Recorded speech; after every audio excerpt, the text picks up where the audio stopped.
Why do some animals never age? We have explored aging from the inside, shortening telomeres, damaged cells, and genetic instructions that slowly break down.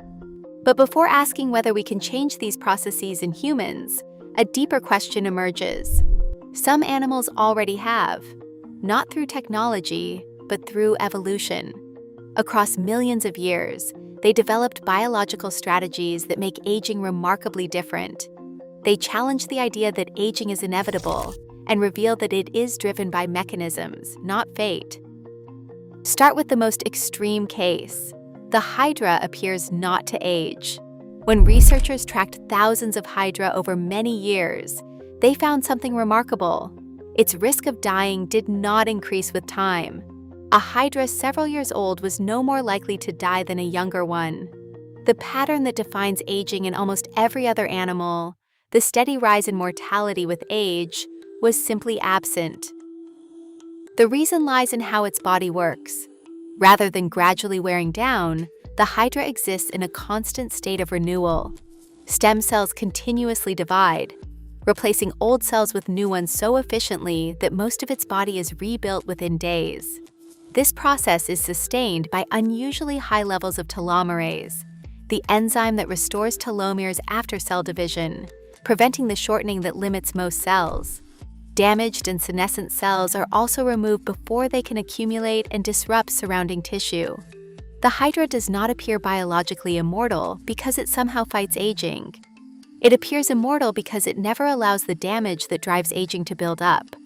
Continuous renewal is not simply one adaptation, it is the foundation of its biology. The hydra is extraordinary, but it is also simple, a tiny organism with relatively limited biology. The more compelling example is an animal that is warm-blooded, biologically complex, and shares many of the same aging mechanisms as we do. The naked mole rat lives underground beneath the East African savanna. At first glance, it seems entirely ordinary. About the size of a mouse, it has almost no hair, poor eyesight, and skin that barely responds to pain. By every conventional rule of biology, an animal this small should live only 3 to 5 years. Instead, it routinely survives for more than 30 years, with some individuals living beyond 40 in captivity, nearly 10 times longer than expected. Its lifespan is only part of the story. Cancer is exceptionally rare. It maintains muscle function, fertility, and overall health deep into old age. Even more remarkably, its risk of dying remains relatively stable instead of steadily increasing with age. This resilience comes from multiple protective mechanisms. Its ribosomes build proteins with fewer errors, its DNA repair systems are unusually efficient, its cells stop dividing before tumors can form, and it produces an unusually large form of hyaluronan that reinforces these anti-cancer defenses. The naked mole rat evolved not one anti-aging adaptation, but an entire network of biological protections working together to slow the processes that normally drive aging. Then there is the Greenland shark. It lives in the cold, deep waters of the North Atlantic and Arctic Ocean, moving slowly through temperatures just above freezing. Using radiocarbon dating of proteins in its eye lens, researchers estimate the oldest known Greenland shark was around 400 years old. One may have been alive before the 30 Years' War.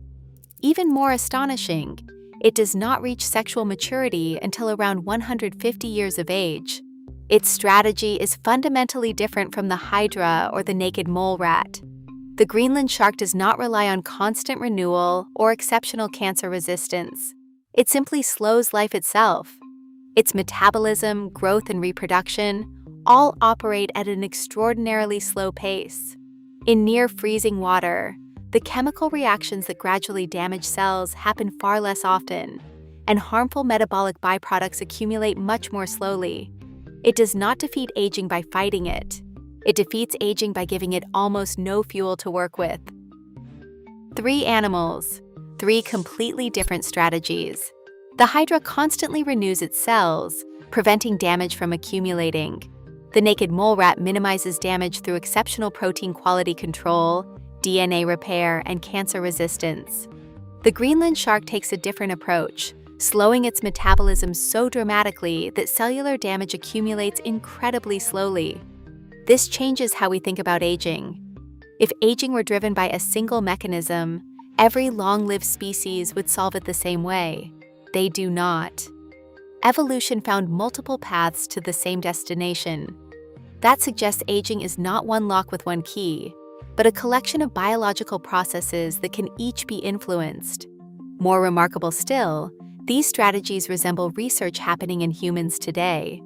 Regenerative medicine, proteostasis, caloric restriction, rapamycin, and senescence research all reflect principles evolution discovered long before we did. Evolution did not hand us a blueprint, but over millions of years, it performed the experiment for us. These animals are proof that biology can find more than one way to challenge aging. Here is the honest part. We cannot become a hydra or a naked mole rat. Their biology evolved over millions of years under pressures we cannot recreate, and we are not going to redesign human cells to match theirs. What we can do is understand the function behind their adaptations and ask whether the same outcome can be achieved differently. The naked mole rat's cancer resistance and the Greenland shark's slow metabolism reveal biological principles that modern research is already exploring. The animals are not the answer. They are proof that evolution has already found multiple ways to slow the processes we call aging, and that those mechanisms are worth understanding. We began believing aging was universal, an unavoidable rule of life. We end with 3 species that challenge that assumption, each revealing a different way evolution has learned to slow, resist, or even escape aging. The destination is no longer a mystery. The real question is whether we can apply those same biological principles to ourselves. What that would actually require, and how close science is to achieving it, is where the series goes next.